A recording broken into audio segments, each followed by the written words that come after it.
The International Labour Organization is implementing the European Union-funded project towards safe, healthy and declared work in Ukraine.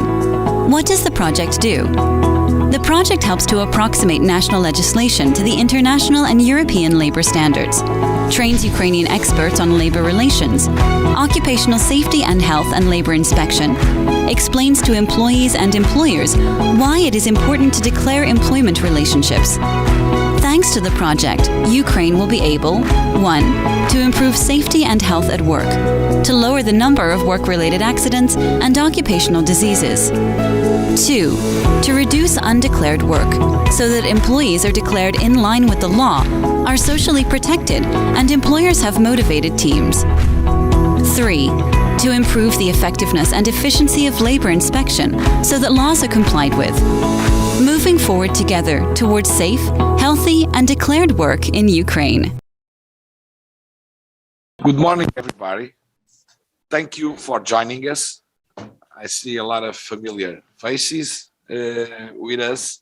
The objectives of this workshop is basically to present the technical recommendations on the best way to align the State Labor Service Draft Legal Act on minimum safety and health requirements for the use of workplaces with the most or the more applicable international and European labor standards. These technical recommendations were developed on behalf of the ILO by Peter Claffey, which is an international expert that helped us to develop these technical recommendations. He is here with us. He will present himself in a bit. He has a lot of experience in labor inspection and also on occupational safety and health, and in particular in work equipment. And he will be soon talking to you to present his technical recommendations. And after that, we will open a debate in which these technical recommendations will be discussed. There are already several questions that were put forward by the State Labor Service of Ukraine, but of course, everybody is more than welcome to share their thoughts and their comments and to put questions. In order to do so, you should either raise your hand in Zoom or write on the chat, Petanya, and then put your question and we will address it. For the people that are on the room, just raise your hand and ask the floor and it will be given. So we have a very tight schedule, so I hope that we will have the time to clarify all the questions that you might have regarding these technical recommendations. And also we will like to know from the Minister of Economy, which is also present, and from State Labor Service, what will be the next steps on the process of adoption of this draft legal act. So without further delays, I would give the floor to Peter Claffey. I would ask him, before he starts to present the technical recommendations, to talk a bit about himself, to present himself to us, because we are here together with not only the State Labor Service and the Minister of Economy that I already mentioned. We have also representatives of the trade unions, representatives of the employers' organizations, and also representatives of the National Association of OSH experts. So, Peter, without further delay, you have the floor. So tell us a bit about you and present us the technical recommendations that you made on behalf of the ILO. Thank you. You have the floor, Peter. Thank you. Good morning, ladies and gentlemen. It's my great pleasure to be able to talk to you about the report which I prepared on where I compared EU Directive 2009/104/EC on the safety and health requirements for the use of work equipment. I compared it with the draft which he prepared this year by the State Labour Service. Just to say a few words about myself in the first instance, I have been a labour inspector with the Health and Safety Authority in Ireland since 1984. I worked with them for over 37 years and I retired at the end of June from that organisation. Throughout that time, I spent many years inspecting workplaces for all aspects of health and safety inspections. And for the last 20 years, or maybe nearly 25 years at this stage, I spent my time inspecting those workplaces under the various EU directives which were in place at the time. Because my background is in industrial chemistry and I have a PhD in that subject, I spent many years inspecting large chemical workplaces in Ireland under what was called the EU Seveso directive, looking at the prevention of major chemical accidents. I also worked on other EU directives around REACH, CLP, the classification, labelling of dangerous substances. But for the last 10 years of my life with the Health and Safety Authority, I managed a team of inspectors who were out inspecting workplaces. And as I've said, I retired from that organisation at the end of June. So I will now move on to my second slide, if I can see it here on my screen. Yes, so now, as I say, I can see my screen. So the purpose of my report was to review the draft legal text that was prepared by the State Labour Inspectorate this year. But I also compared it to one which was prepared back in 2017. And the order number 2072 of 2017, I looked at that particular document as well. And the purpose of my report was to bring it closer to Council Directive 2009/104/EC, which is commonly known as the Use of Work Equipment Directive. Apart from comparing your draft to Council Directive 2009/104, I also compared it to other standards and best practices throughout the world. In particular, I compared it to several ILO conventions, such as the Occupational Safety and Health Convention of 1981, that was number 155. I compared it against the Labour Inspection Convention of 1947, number 81. And that particular convention, you could say, is the Bible of labour inspectors because it set out the standards that we have to carry out our inspections to. Apart from those two ILO conventions, I also compared it to the Labour Inspection Agriculture Convention of 1969, number 129. So they were the three main ILO conventions I used. I also compared it to what we call the so-called EU Framework Directive, Directive 89/391/EEC, on the introduction of measures to encourage improvements in safety and health of workers while at work. Now, the directive that we're working on today, the Use of Work Equipment Directive, that is what we call a daughter directive under the original Framework Directive 89/391. Both have to be implemented, this is what we've done across Europe, into national legislation together. The daughter directive linking in to the original Framework Directive when the requirements are almost exactly the same. So that's the purpose of my study. I will now move on to slide number 3. So firstly, let's look at the positive aspects of the Labour Inspector of Ukraine's draft. The draft itself follows closely what was in Directive 2009/104/EC. So that is a very positive start to the process. And it's very easy to understand it. I could understand it clearly as I read through it. I suppose one of its strongest points is that it brings together all of the employer's obligations with regard to the use of work equipment under one piece of legislation. And that's very positive. For example, it sets out how work equipment to be used by workers should be safe and without risks to health and safety of the worker. It spends a lot of effort in looking at the technical inspections which must be carried out on the work equipment to make sure that that equipment is safe. The carrying out of ongoing maintenance of work equipment is very strong in the document. It talks a lot about the provision of information and training to workers on how to use the equipment safely. It sets out, which again, and all of these provisions are in the Framework Directive 89391 as well.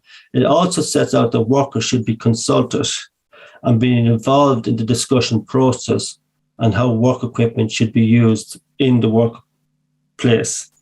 And all of those points are positive, and I commend you for putting all of those down in your draft text. The establishment of the minimum requirements and rules to be applied on the safe use of work equipment gives employers a focus under your draft so that they can prevent workplace accidents involving work equipment and fosters a preventative approach to workplace safety around work equipment. All of this is positive in this particular draft that I looked at.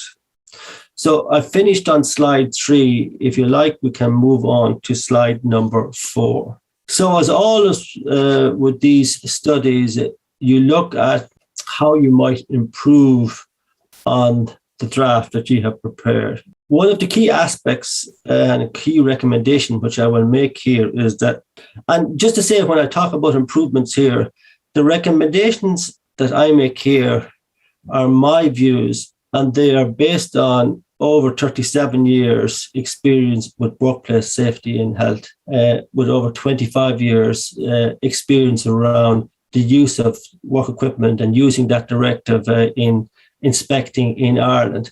They are just my views. So you can take those views, you can review them with me now, and you can suggest other ways of doing it, but these are my recommendations.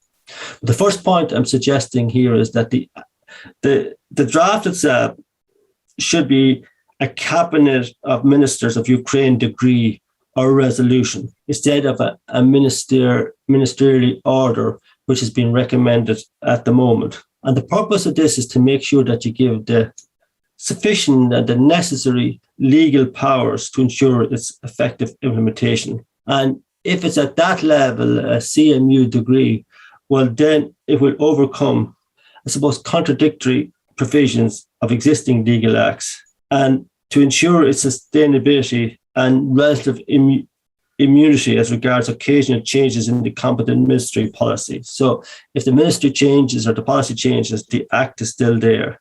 So it gives stability around the framework and the protection of workers from the risk from using work equipment. And generally, that's the approach which is used throughout Europe, that it becomes a legal act and it suppose sits above any national legislation which might be there. The choice of a hierarchical legislative act is adopted across all EU member states. I've said that. It's just much more than a technical legislation, because putting responsibilities on employers to carry out risk assessments, to provide safety and health requirements for the use of equipment in legislation, to have a system whereby workers are informed and trained around the use of work equipment, and to have a worker consultation and representation program in place. They are all very, very important aspects of how we deal with labour, health and safety. So I think it's very important that you set them at this high legislative level. And of course, which we will talk about later on, providing a means by which this legislation can be enforced by your labour inspectors, and have a sanctioning framework in place as well. So again, the report goes through the legal aspects of where these items were looked at already in earlier reports. As I say, I depended on Antonio to give me a steer on those, but these are items which were brought up already. So moving on from slide 4, we will now move on to slide number 5. And this slide deals with structure and clarity of the particular draft which you prepared. I did say at the start it was quite easy to understand. When you read through it, everything made sense as I read them. But again, like everything in life, improvements can be made. The purpose of my review was to make sure that the draft which he prepared follows more closely the structure, the numbering and the layout of articles used in Directive 2009/104/EC. And that's what I did. So if Article 5 is mentioned in the EU directive, well, then we should use Article 5 in your draft decree as well. And what that does is that it's easier to cross-reference the directive with the text, with your text, and it facilitates a better understanding of the legal provisions. So therefore, the layout of the articles should be similar. So a paragraph in your draft or a section in your draft should be exactly the same. And what you did, I did mention this already, that where you grouped all the provisions, the responsibilities of the employer under one particular heading, that's a good point. That comes from the directive itself, and you've adapted that reasonably well. So again, I talked about the articles, but the same logic applies to the annexes. So the layout of the annexes should be similar as well. So paragraphs and sub-paragraphs should follow the proposals as I've shown in my report. You will note from the proposal that we've added new articles 11 and 12 in section and 2 on the promotion, control and enforcement.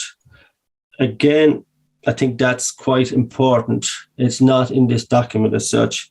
It's important that you have the legal structure for the regulation of the legal competencies for promoting and enforcing the compliance with the legal provisions, as well as having a system in place for sanctions for non-compliance.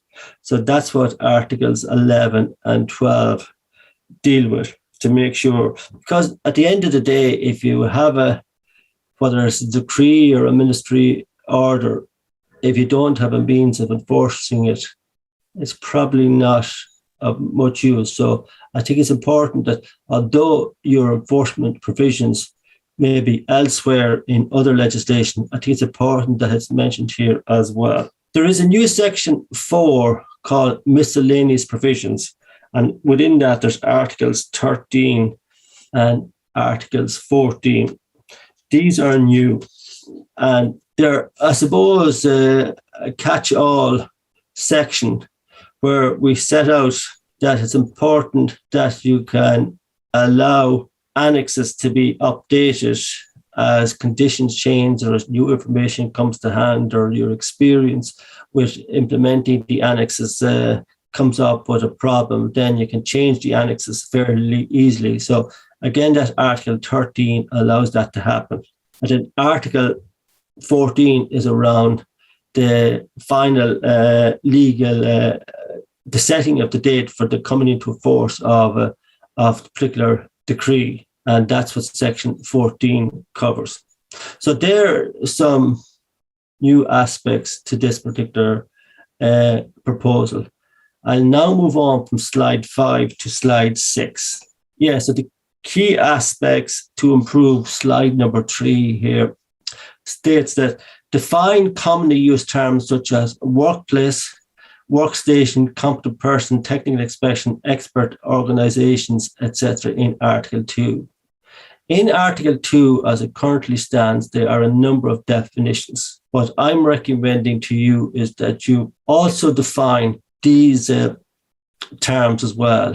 And I think it's important, taking the first two, workplace and workstation, in the list of questions that Antonio had sent to me and Sophie had sent to me last week, that was one of the questions was asked. What is the difference between workplace and workstation? Are they not the same word? They have slightly different meanings. And I think it's important that both of them are defined so that you know what they mean and there's no confusion. The term workplace is used throughout a lot of the EU directives, not only just use of work equipment directive. And it really means the entire workplace where people are working, where the machines are, where the work equipment are, and the area around about it. Whereas the term workstation has a narrower definition. It just means the workstation that I'm working in now. As I speak to you, I am working in what we call a VDU workstation. My computer, my printer, my keyboard, my chair, my table. That's a workstation. But the entire room or the entire building is the workplace. So they have to be defined in order to make sure everybody understands. There is another question on the list of questions I have to answer about competent person. Who or what is a competent person? Again, that has to be discussed. The definition has to be agreed. Very important to put it into this particular proposal. Technical inspection is a term that you use quite a lot in your document, not so much in the EU directive.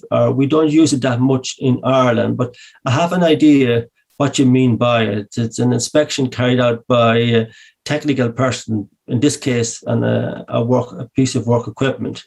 Again, explain it and explain the term expert organizations so that everybody is familiar, everybody is sure what exactly you mean. So we link, again, I got this reference from Antonio.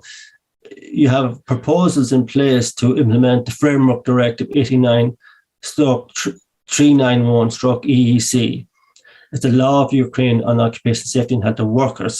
I haven't actually looked at that particular piece, that draft as such, but it's important that both proposals are linked so that one dovetails into the other, that one links to the other. So if the like of those terms, workplace, workstation, competent person, is defined in your proposal on the Framework Directive 89/391, well, then one document can refer to the other. So it can work that way as well. But it's important that all of the terms are defined.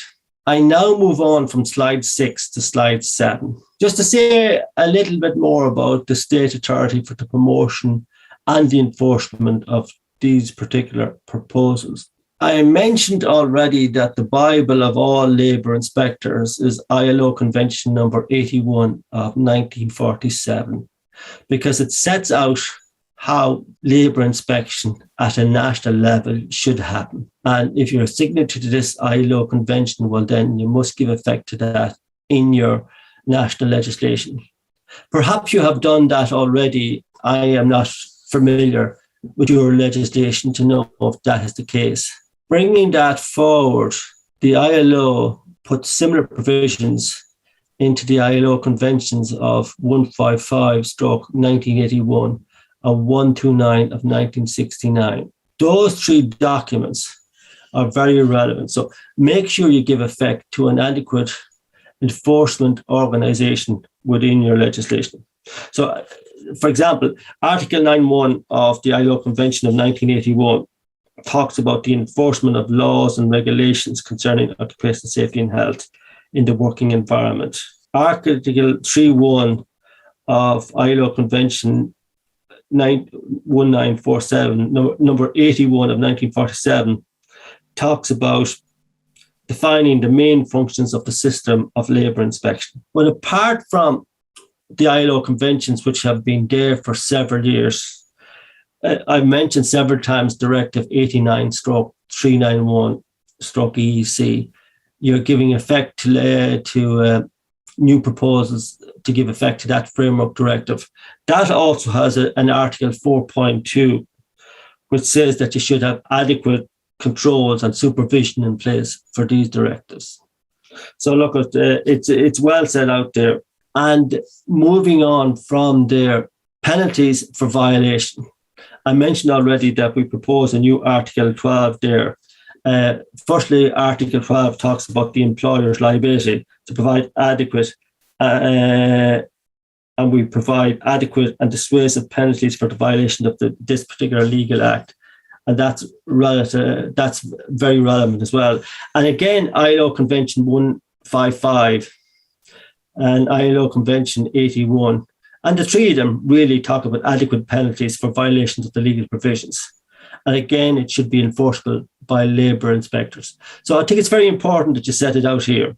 I give you as an example, and then it's just an example because I'm familiar with it, which we used in Ireland to give effect to these directives and also to put in place an enforcement authority. And the act which I suggest there is the Safety, Health and Welfare Work Act 2005. And again, it's just an example. You don't exactly have to use that, but I think it's no harm to read it. And even that Safety, Health and Welfare Work Act 2005, it brings this preventative approach to health and safety to the fore. That you are, for the most part, as in labour inspectors, you're trying to sell the accident prevention message during your workplace inspections. In Ireland, we have a help desk which supports the inspectors in the field around compliance with the legislation. That's a good idea to take on board if you haven't already done so. That 2005 Act brought into Ireland for the first time the requirement to have guidance, occupational safety and health guidance around the legal provisions, which supports duty holders with its use and its implementation. Monitor compliance with the legislation through workplace inspections. Yes, they're setting up the enforcing body, the Health and Safety Authority, that not only inspects workplaces, but also investigate accidents and complaints from workers. And of course, the enforcement powers. The enforcement powers in Ireland is not something that have seen in any proposals from the Ukraine, where we use improvement and prohibition notice. Now, some of our legislation allows for fines to be imposed, but it's mainly around improvement and prohibition notice, giving the employer a certain period of time to put in place the corrective measures. It's another approach. Consider it, and if there's something useful there, I'd be happy to give you more advice on it. So that's slide number 7. We'll now move on to slide number 8. So I did mention that the current draft does not refer to the need to carry out risk assessments on the use of work equipment at work, or to have an occupational safety and health service in place. Those provisions are in Directive 89/391. They're also in Article 5C of ILO Convention 161 of 1985. So those two provisions are there clearly in the Framework Directive and the ILO Convention. And I think it's important that while not specifically in the current Work Equipment Directive, I think it's important that those are mentioned as well. We have an extra proposal to put in risk assessment in my report as well. The various Articles 13 to do with the adjustments, to allow for the adjustments to the annexes, I've already mentioned. The entry into force is set out in Articles 14, important. And I will mention one point which we found very useful in Ireland when we gave effect to the implementing the Use of Work Equipment Directive. For many years in Ireland, before the directive came to pass, we had our own national legislation developed around the cultures and the problems that were in existence at the time, going back to the 1940s, the 1950s, the 1960s and that. Then along came the various EU directives. And we used the implementation of the EU directives as a means of updating our existing national legislation. Just using the use of work equipment proposals as an example today, we brought in new provisions around scaffolding provisions because, again, they were mentioned in Work Equipment Directive. We expanded on those, and we also did a lot of additional requirements on the guarding of dangerous machines, dangerous parts of machinery. We had legislation in Ireland going back to 1955, which was completely outdated. So we used the bringing in of the new decree to modernise those provisions in our legislation. So again, consider that as a way of improving your own national legislation. When you do that, then you can take off the old, outdated legislation off your statute books, and then employers then are have a simple system, an updated system, a modern system, which you can work to. I'll move on now from slide 8 to slide 9. Yeah, so when you read your proposal, I see you make reference to comply with national guidelines, national practices, etc. Not very specific. And an employer might ask, well, what do you mean by that? So what I'm suggesting to you is to make it specific. Don't leave it vague. Where you have a relevant national order or a national decree, if it already exists, or you have national guidelines already, which were prepared in discussion with the various stakeholders, well, then refer to those, and then everybody's clear on what is meant by the provision. I did mention already, we have developed national guidelines in Ireland to support the legal provisions. You should do likewise as well. I gave you a link to the guidelines that we developed in Ireland for the use of work equipment proposals. You can use those if you think there's value in them. And I also gave you a link to the guidelines for all other EU directives, which we give effect to in Ireland under the Irish General Application Regulations. Again, have a look at those. If you think they're valid, download them, use them. I'd be more than happy to help you on those. I also refer briefly to the UK Health and Safety Executive. They developed back in the 1980s some very good guidelines around the various EU directives as they were then. And I give you a link to the UK HSE Pure regulations. Now, I know the UK, and you know as well, have left the EU from the start of this year, and they've brought out legislation to give effect to that provision. And so therefore their legislation is beginning to change a bit from the EU provisions. But there are still very good examples of guidelines and regulations and various regimes. And we're looking at the use of work equipment regime today. So again, have a look at the UK Health and Safety Executive website, and you might find useful information there. And now moving from slide 9 to slide 10. I'm using the same approach that has been used in other studies under this program, where I put in red bold type the changes which I am proposing. So if I change a word, well, then I just make the word red bold. If I extensively propose the changing of an article, well, then I would put the whole article in red bold. If you will see for the newer articles that are around 11, 12, 13 and 14, they're completely new, so they're all in red. So the renumbering of the articles follow directly as Directive 2009-104, so EEC is. So you might see at the start of a paragraph, just the number of the article or the number of the is changed. So that's I just changed it to comply with what's in the directive itself. Just going down through the proposal and picking out a few areas which were changed to make sure that you know exactly where we made the changes. Article 5, subparagraph 6 in my proposal is new, where equipment, as we all know in workplace, can deteriorate and it needs to be, any problems needs to be remedied in good time. The paragraph which we put in here is new, and it's based on our experience in Ireland that if substantial defects are noted, well, the equipment must be taken out of use until the defects have been remedied and ensure that it's safe for use when brought back into use again. So that Article 5.6 is new. I mentioned already about putting risk assessments around use of work equipment.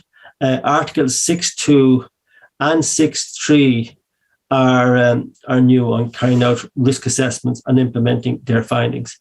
They are new, again, based on our experience in Ireland, that we felt that they were useful. I've already mentioned the other new articles Article 11 on the legal competence to promote control and enforce compliance. Article 12 on employers' liability, that's new. So employers should be liable to a fine for the violation of the provisions of the decree, including its annexes. Now, I'm not familiar with the fine process which you have in the Ukraine, and Antonio put the year requirements in there. Have a look at that. If you have any questions, come back to Antonio or myself on it. That's Article 12. Article 13, we already mentioned about the updating of the annexes. Again, conditions change. Your experience may be developed as you're using the annexes for a while. So it's important you have a mechanism to easily change those annexes. And then Article 14, we mentioned already, again, that's the new, the decree comes into force. And we're suggesting in the document that it comes into force the sixth month following the publication of this decree in the official journal. We set out the legal process there. I think it's very important that a date is set for its enforcement, because dates are important, and we have a 4-year cycle, the difference between existing equipment and so-called new equipment to be used in workplaces. So the date from which you operate that 4-year cycle from is important to know. I'll now move on from slide 11 to slide 12. Again, going down through the detailed recommendations. In the Annex 1, which sets out the minimum safety requirements for all equipment, it's important to know what the different annexes apply to. Annex 1 essentially states that it sets out the minimum safety and health requirements for all equipment, and states that any new equipment brought into use after the coming into force of the particular decree then must comply with Annex 1 minimum requirements straight away. But for all existing equipment, that is equipment that's in use before the decree comes into effect, they have a 4-year period, what we call a 4-year deferral period, within which time they must comply with the full provisions of the minimum safety and health requirements. So that's Annex 1. So know the difference between existing equipment and new work equipment. Annex 2 sets out the minimum requirements for the use of equipment in a more general sense. And Annex 2 talks about that there should be, again, consultation between the social partners and the relevant stakeholders and the labour inspectors, and how that should be given effect to. So it sets out minimum requirements which all work equipment should aspire to. And I think that's important that discussion happens. And again, I just renumbered the annexes exactly the same as they are in the Framework Directive, the Use of Work Equipment Directive. I'm now moving on from slide 12 to slide 13. In the original proposal, which I was required to review, there was a table of correlation between year proposals and the directive itself. I updated that table of correlation and compared them between the directive 2009 to 2004 and your particular draft. In some cases, the name of the article was changed, and again, I showed that name change in the table of correlation. The last part of my proposal has a set of references which I operate to. Most of them I've no doubt you are familiar with. And I also reference all the key ILO conventions which are relevant in this case. I've mentioned already that I have given references to Irish guidelines on the use of equipment, Irish guidelines and all of the other EU directives which we gave effect to in Ireland. I give you reference to UK guidelines as well. So they are listed in the last part of my report.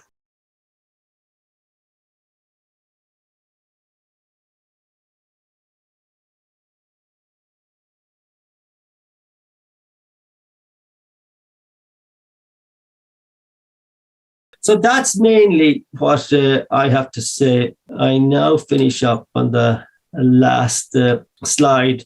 And at this stage, I've gone through the main changes which I have proposed in my report. I hope you found my presentation useful. If you have any comments to make or wish to ask me any questions, I am happy to do so. I don't know, Antonio, do you want to take a few now or do you want to wait till after the break? Thank you, Peter. I would suggest to make a break now. We are a bit advanced regarding the timetable. I would propose to make a short break of half an hour, and we could resume work at I would say at 11:20. Yeah, that's fine with me.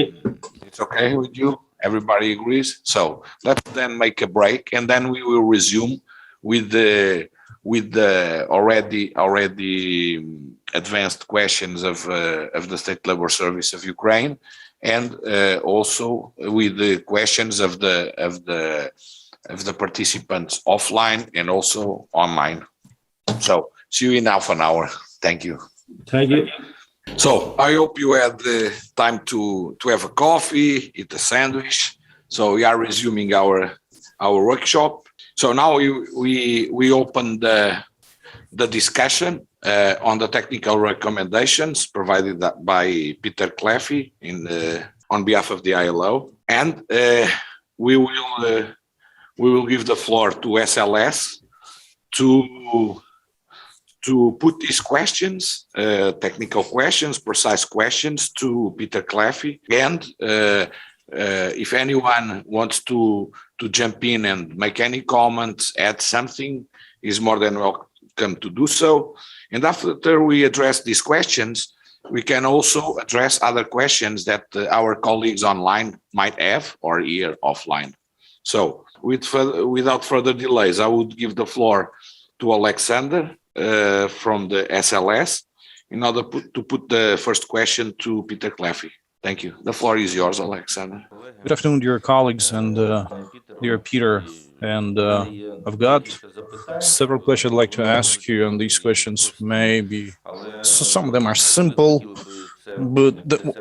but we still would like to figure out this is for us, because there are some discussions going on here as with regards to the definitions, and I will start, if you don't mind. Question number one, maybe simple. The work equipment, the household appliances, are they equipment if they are used in the office? For example, a kettle or a coffee machine. If these equipment is not used in the production or service provided. Thank you very much. Thank you very much for that question. Are domestic appliances, like I should say, electric kettle or a microwave or that work equipment? I suppose that's a grey area, and I suppose using these units as an example, on first glance, you would say perhaps not. If they are used, in the example which you chose, to prepare food only for the worker, to provide them with lunch, say that if you take an office environment as an example, the kettle and the microwave are in the little room beside the office, well, then perhaps they are not work equipment. However, if the same pieces of equipment, the same units, the same kettle, the same microwave, the same oven are used in a works canteen to prepare the food for the workers, well, then you would say, yes, they are work equipment. So you have two sides of the same coin there. It depends on what the piece of equipment or the unit or the apparatus is used for. It may be work equipment, and then if it's not used for work, well, then it's not a piece of work equipment. So you have to look at each situation on its own merits and determine as to whether the piece of equipment, the apparatus or the unit is used for work at a workplace and it's part of somebody's employment. I am a canteen worker in a canteen kitchen in a factory or an office environment. Well, then clearly the electric kettle, the microwave, the oven is a piece of work equipment for me. So you have to look at it on its merits. Can I add something? For example, in Portugal, that will be considered work equipment. As for example, an AC. You are in an office, you have air conditioning. It is a work equipment. Yes, I would agree with that. Because the responsibility, according to the EU Framework Directive, the employer is responsible for the occupational safety and health of the workers in all aspects of the work. And if he is on the workplace in the employer's premises, and if he is using a chai, something to warm the water, to have a chai, or to have a chai or a coffee machine or whatever. If he is at work, the responsibility is of the employer. So the employer has to ensure that the use of that coffee machine does not pose risks to his safety and health, and for other workers. Because imagine that someone would buy a chai or a coffee machine in a Chinese store and put it on his office, and there is a short circuit and burn all the place down. So the employer has something to say about it, and he has to ensure that the activity of the worker while at work does not pose a risk to his safety and health or of the others. So I would be inclined to in this gray area, as Peter Cleffy put it, I would draw the line not if it is equipment used on production, but an equipment used while he is at work. Because if he is using it while he is at work, it can have impact not only on his safety and health, but on the other ones that work with him also. So, and you were talking about Seveso directive, and of course it applies, for example, in Portugal, especially on the oil industry and on the refineries. And of course, when entering Seveso premises, we have to have a lot of security measures on the entrance. We have to identify ourselves. They have a registration at all times, at everybody that is inside. You have to be careful with the clothes that you use in order to not ignite flammable gases. You have to put covers on the tubes of the cars, etc., etc., etc. So it's your car, right? It's your personal car, but you are entering on a Seveso premise. So you have to you cannot take matches, you do lighters, anything that can ignite any gas. So it means that the responsibility of the employer is even when the equipment is not even from his own property, but is used at his workplace. So I would be inclined to consider that all the equipment that is used at work, at the workplace, is work equipment. So thank you. That will be my add-on. If I understand you correctly, any piece of equipment or any tools that the employer gives to his or her worker that are legal at the workplace, they can be considered as work equipment. Do I read you well?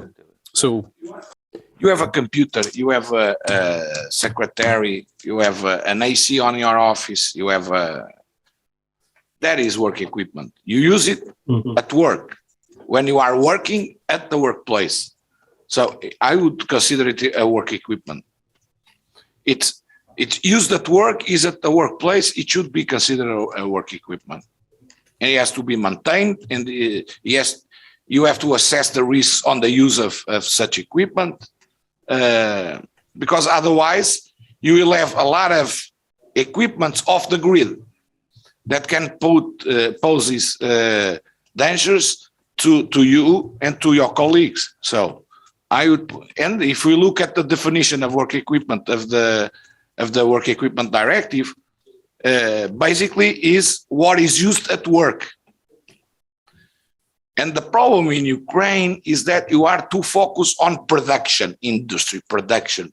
And I remember that the first definition that was put on a draft legal act proposed by SLS, you remember, right? 3 years ago or 4 years ago, you call it production equipment, not work equipment. And I ask you, yes, but imagine that is a service company. You provide services, or you are a trading company. You provide, you sell, you buy and sell products. So it's not a production, it's not a factory. So how would you call it? If not production equipment, what type of definition would you give? Because really, it's not about just the idea that work equipment is just the ones that you see in factories to produce something. It's kind of it's misleading because work equipment should be the equipment that you use at work. That's it. That's easy. We tend to complicate things. So work equipment is equipment that is at work. That's it. That's how I see it. Yeah, I can agree with a lot of what Antonio says. When I started off explaining my reasoning was that if it's if it's in the workplace, it's probably work equipment. The second point is it used for work. If I use the electric kettle or the microwave, which came from the example, I'm using that to prepare my lunch. You could argue that is not work, it's preparing your meal. And that's why I left a slight out. But I agree with the main point that you're making, Antonio, that everything that's in the workplace is the responsibility of the employer, and you have to consider it as being work equipment. So I think that's a good logic to work from. So if this is clear, if no one wants to add more to this question, I would suggest that we pass to the other one, if you are okay with that. Is that okay? So you have the floor. Okay. Well, the next question is in the directive that we have Article 4. There's the 31st of December 1992 is mentioned. And I'd like to learn what this date is, because on one hand we seem to understand it, but we need to be sure that we understand this date correctly, because everything depends on this very date that's mentioned. Thank you. So what is this date? Thank you very much for that question. The 31st of December 1992 is a date which was set in the original Use of Work Equipment Directive. That came out in 1989 as 89/655/EEC. And it's mentioned in that particular directive, Articles 4A and 4B. It was an agreed date which was set back in 1989. And you'd have to go back to talk to the people who were involved in 1989, which was before my time and your time, why they decided on that date. But that's the date that they decided on, by which all existing equipment in use before the directive came into effect, that's the original directive 89/655, it was considered all equipment in use before that date was considered existing equipment, and all work equipment which came into use after that date were considered new equipment. So therefore, it gave the logic for compliance with the original Annex 1 and Annex 2 to the directive. So if if existing equipment must comply with Annex 1, the 31st of the 12th, 1992, and then if there's new equipment, it must comply, I think, with Annex 2, if I'm correct. You'd have to go back and read the original directive 89/655/EEC. So as that date really has passed a long time ago, it is somewhat meaningless in your case now. You will need to operate from your own date, and that is determined by when the decree comes into effect. Do you remember when I mentioned in my presentation a few times, it's very important that that date is set and you work from that date. So the date that you set for the coming into effect of the decree, that's the 31st of the 12th, 1992. That's my understanding of it. If you ask me where that date came from, I don't know. I presume it became about as a result of the bargaining that happened back in 1989. If I might add something, I would say the following. Imagine that you need to define rules to the work equipment now, from now on in Ukraine. Well, you will have to consider that the employers have already piles of equipment. So you have to define what are the standards that apply to the equipment that will be bought after the entry into force of that equipment. So from now on, what happens to those equipments? And what should be the requirements of the equipment that already exist. Because work equipment usually costs a pile of money.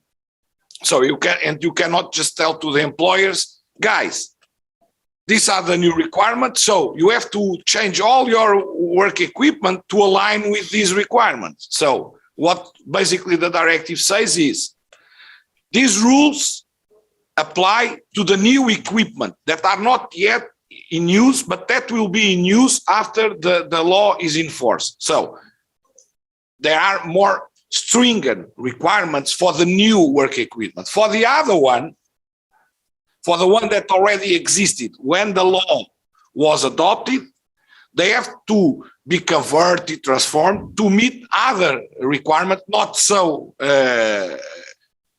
stringent as the other ones, but still much more stringent than the ones that applied when they were bought.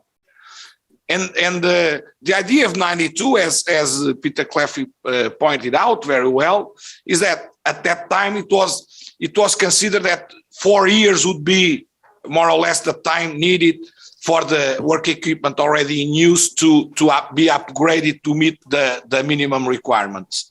Mm-hmm. And that's what we propose on our technical recommendations.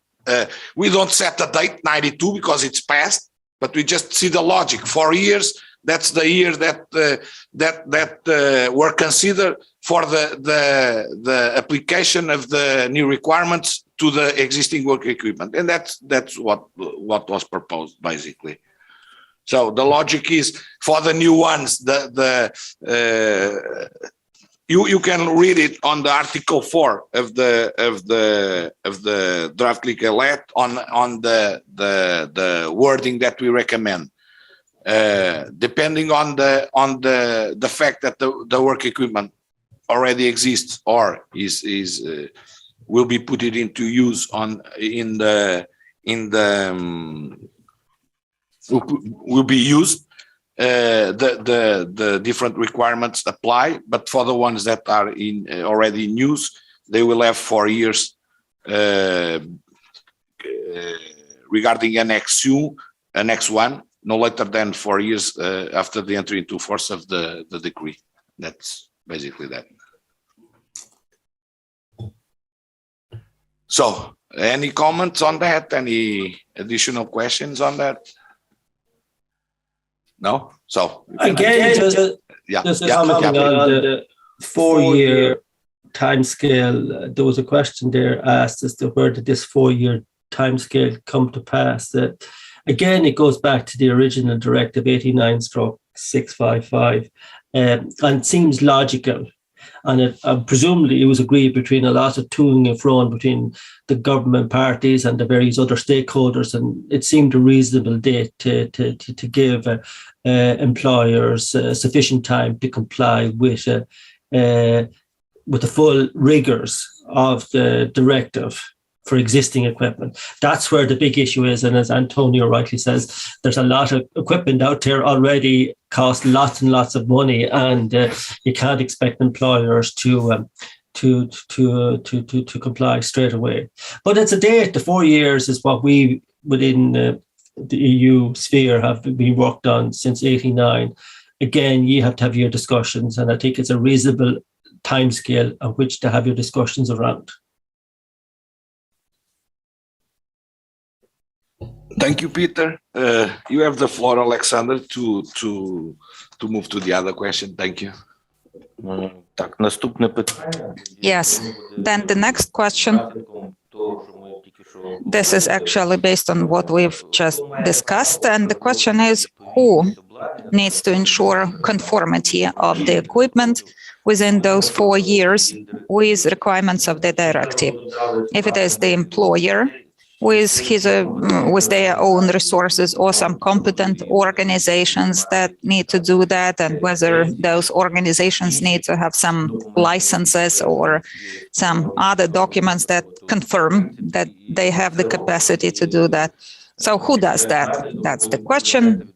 And who is held responsible and liable for conformity?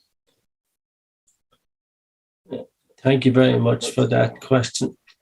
My understanding of the directive, and this is what I would be proposing, is this, that the duty to comply with the full rigors of the directive within that 4-year period fall on the employer in the first case.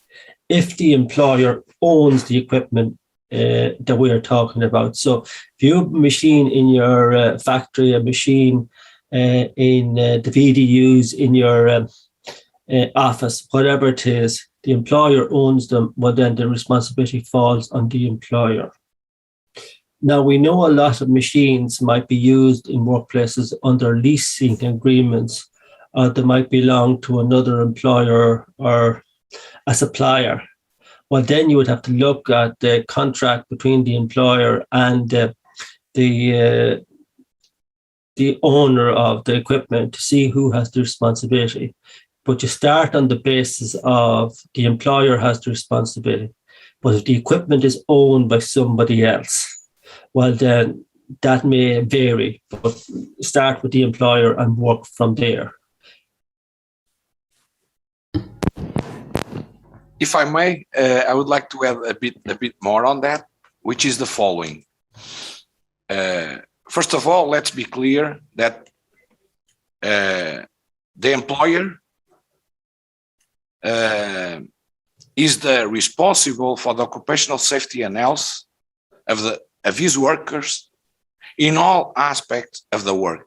Even if he doesn't own the equipment, he has to ensure that that work equipment is used by his workers in safety and healthy conditions.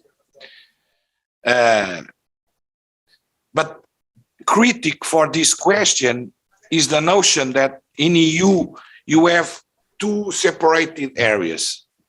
One is the use of work equipment, of personal protective equipment, etc. And the other one is the production. So upstream, you have the production, the commercialization, the put into market of the goods. And the other one, on the sphere of labor, is only about use. But upstream, you have a directive on machinery that defines the intrinsic characteristics of that the machinery and the work equipment has to have in order to ensure the safety and health of the use, if they are used as foreseen, right? And the same for PPEs. You have the directive on the use of PPEs, which is on the sphere of labor, but you have also upstream the directive on the production, commercialization of PPEs. And there are rules for the production and commercialization of PPEs in order to ensure that once the PPE is on the market, their use as intended will have the intended result, and they will not pose additional risks to the users. So, in this case, who must bring the work equipment to comply with the minimum requirements? Don't forget the following. These are minimum requirements for the use of work equipment, not for the production. There is another directive is on machinery that defines all the necessary characteristics that the work equipment have to have in order to be sold on EU. And it means that in EU, if you buy a work equipment, if an employer buy a work equipment, I'm sure, if it is not on second hand, I'm sure that work equipment will verify all the intrinsic safety conditions for ensuring the safety and health of the workers if he has the mark CE. So half of the way is done. Then let's see how it is used, how that equipment is used. So I would say that who ensures the safety and health of the workers on the use of work equipment? First, the producers that produce work equipment in compliance with the machinery directive. Then the employers has the responsibility to ensure that work equipment first is bought, the equipment that he has is bought, that he only buys work equipment that verifies the machine directive. So the ones that have either the CE mark or have a conformity declaration that work equipment is conform with the provisions of the machinery directive. So the employer has to ensure that the work equipment that he provides to his workers verify the intrinsic safety, verifies the intrinsic safety requirements of the machinery directive. Then he has to ensure that the use is made in accordance with this directive that we are discussing now. Also, for the equipment that already exists, the employer has to ensure that that work equipment will be conform to those requirements of intrinsic safety of the work equipment. And for doing so, you will have to either the provider will provide such a declaration of conformity, or he has to reconvert it in order to be conform with that. But to do so, you have to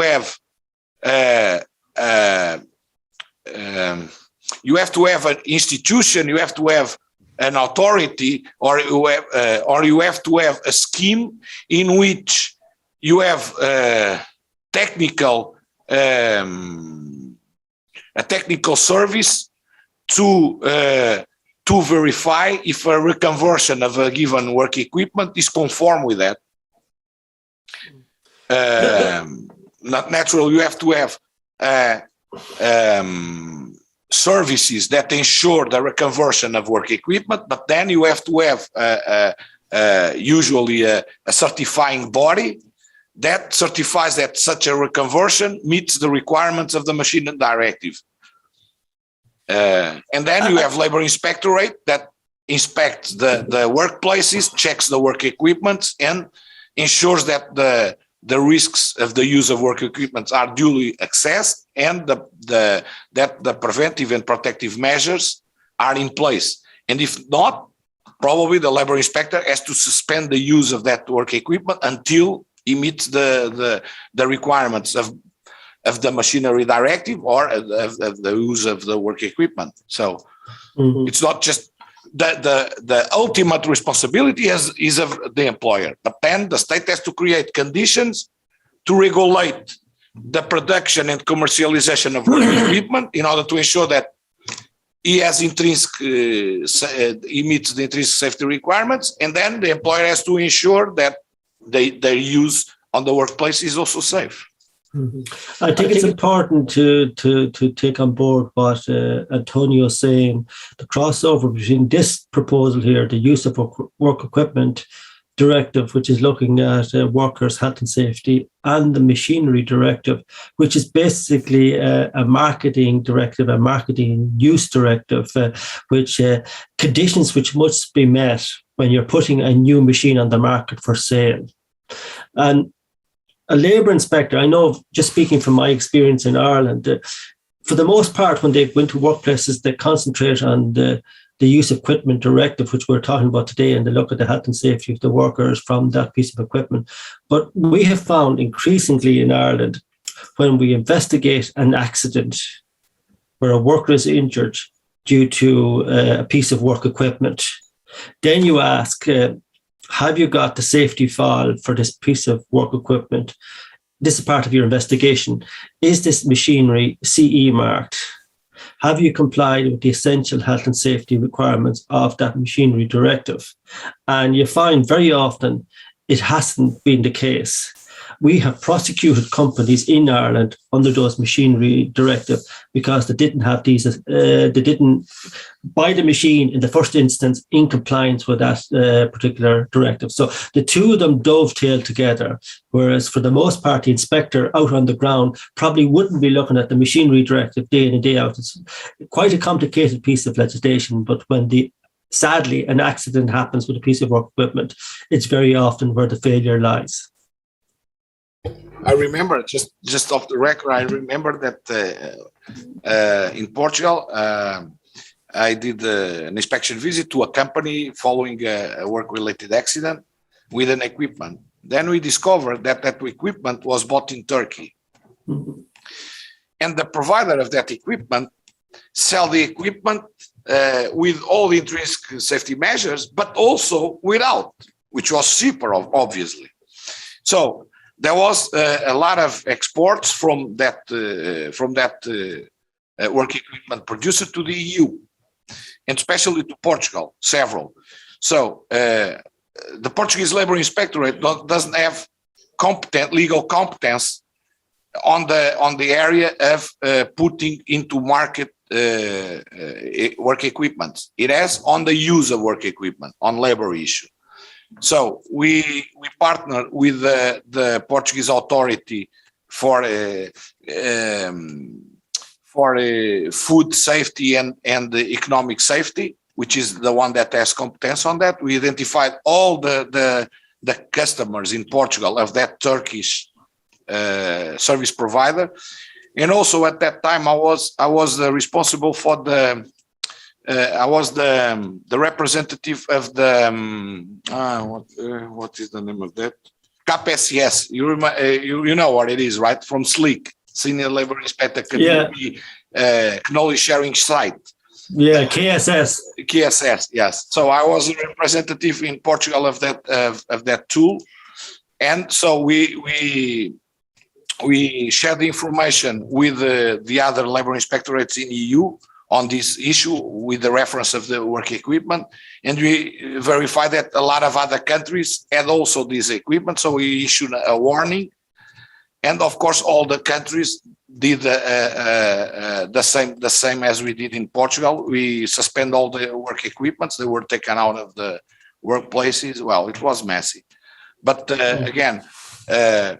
If the work equipment don't have the intrinsic safety measures, it is very difficult to ensure the proper use or the safety use afterwards. So that's why it's so important, as Peter Claffey say, that these two directives should work together. They should be articulated, as the PPEs one also the same.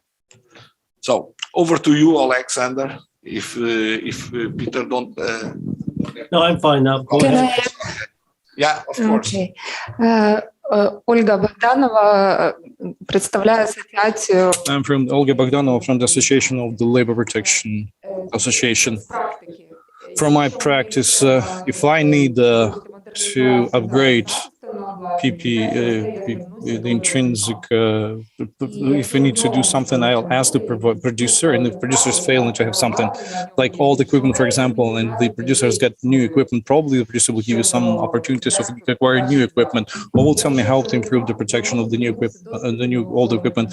If he doesn't have it, I can turn to Peels or Rockwell that automatize the protection systems, and they will do this type of upgrade that I need. And they also run the risk assessment. This is the quality mark that they produce. You can address those companies. So in case if there's a need to license this type of activities, definitely you will need to license all foreign producers whose equipment is used in Ukraine, which is pointless, I guess. And another important thing is that you have to be aware that definitely this is the owner of the equipment and the producer of the equipment is who the most responsibility lies upon it. Because if the producer doesn't do enough of protection measures, then what Peter has been and Anatoly has been talking about will be used. This equipment will be regarded as not safe, and the information will be submitted to the registry, and the registry is needed, not the registry of all the equipment existing. And this registry is needed, then we will know that this equipment that's imported from Turkey was not protected enough. So this is, do I understand you correctly? Am I being logic in my thoughts? So if this is the very logics that with regards to these two directives, and so these two directives, they do impact the producers of the equipment and the users of the equipment. If we make this system happen, we will absolutely merge into the existing European system, and we have lots of equipment that's produced in Europe. So we need to be thinking what's got to be done with the Ukrainian manufacturers of different types of equipment. Thank you very much. I would say that if the Ukrainian producers of work equipment want to sell it to EU, they have to meet the standards. So, and they already meet them. So it's easy to meet. I remember 2 years ago when here in Ukraine we made a training on OSH assessment in the area of transport. Do you remember? We jumped into what Dnipro, I suppose, right? We visited a company of transport. It was Dnipro. We met on forestry, construction, transport, right? Transport was in Kiev. So we visited a transportation company. And it's interesting because as you know, we have a specific, it is not even a directive, it's a regulation which is immediately applicable in all member states regarding social issues on transport, on road transport. Like the time that the drivers have to rest in each shift, the limit hours of work per day, per week, etc. So it's a very restrictive social requirements for the working time, especially working time of the drivers. And it was nice to see. Nice, I would say. Well, it was curious to see that the transport companies in Ukraine, they know these regulations and they apply them when they go to Europe, but they don't apply it in Ukraine. And it's the same company, the same drivers. So what I would say is that the Ukrainian producers of work equipment has to meet in Ukraine the same rules that they meet when they export to EU. Is the same. So they don't have to invent the wheel, they just have to comply with it also in Ukraine. So that's what I would say. So over to you, Alexander, for the next question on the competent persons. That is. I would like to clarify if I understood correctly. In Ukraine, the legislation on food safety totally meets the that of the European Union, because we implement a directive of the EU in the field of occupational health and protection. Just we are implementing the economic directives which have got to do with the requirements of the designing and production of any equipment, especially this machine safety. And in accordance to this legislation, the manufacturer of the machine marks, just like in EU, it's CE marking that's applied. In Ukraine, we've got our own mark which says that this piece of equipment is safe and can be used and can be launched onto the market. So this is clear. This is with regards to the new equipment. But if an employer has got an obsolete, outdated, old equipment, and this equipment should be modified, upgraded, then the employer can contact a specialized organization that will upgrade this piece of equipment. But then this equipment will no longer be the equipment that was launched with the mark and considered to be safe. And once the piece of equipment is upgraded, then this piece of equipment should be assessed in the conformity of safety. Is that correct? Should have a certifying institution that ensures the conformity of the reconfigured equipment, work equipment, or the transformation that was made result in that work equipment meeting the requirements of the machinery directive or your own legislation. Because otherwise you will say, yes, I reconfigure it, but you have to believe on who done the job. So you should have a scheme of certification of conformity. I would say that. So for the ones that are new right from the start, they will have your mark. The other one should have kind of a declaration of a certified competent entity that states that, yes, it is not originally like that, but now is properly configured. I would say that will meet the requirement. But in this case, I have a question. Наприклад, For instance, in case of we have a European company, if I've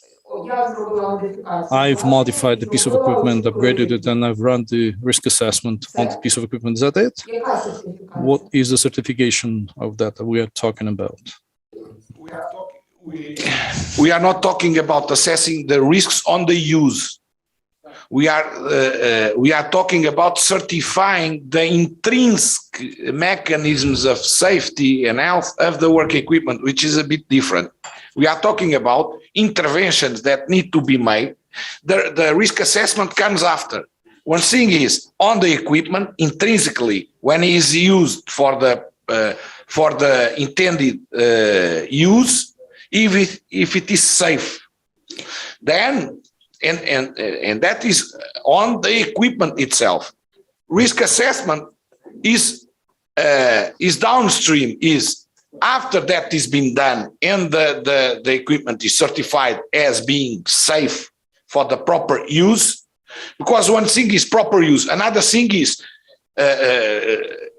used on that workplace with that work conditions, with that raw materials, with that atmosphere, with that layout, with that workers, that type of workers. That is about risk assessment. We are now talking about the equipment taking out of all the other characteristics. Is it safe to operate the equipment or not? Yes, it is. So you put it on a workplace. Then you assess the risks. Is this workplace, he has this configuration, these workers, this environment, these raw materials, etc. That is another story. You are doing an assessment of the exposure of the worker to the equipment. That is risk assessment. This assessment that we are talking about is a different one. It's looking technically to the machine and looking at and understanding if the machine operates in the conditions that is intended to the objectives that he was designing to, if it poses any risk or not to the user. That's it. Technically speaking. Я абсолютно The other one розумію. is У мене є машина. I get it. But if I have a machine, it is 10 years old, and I decide to conduct this modernization.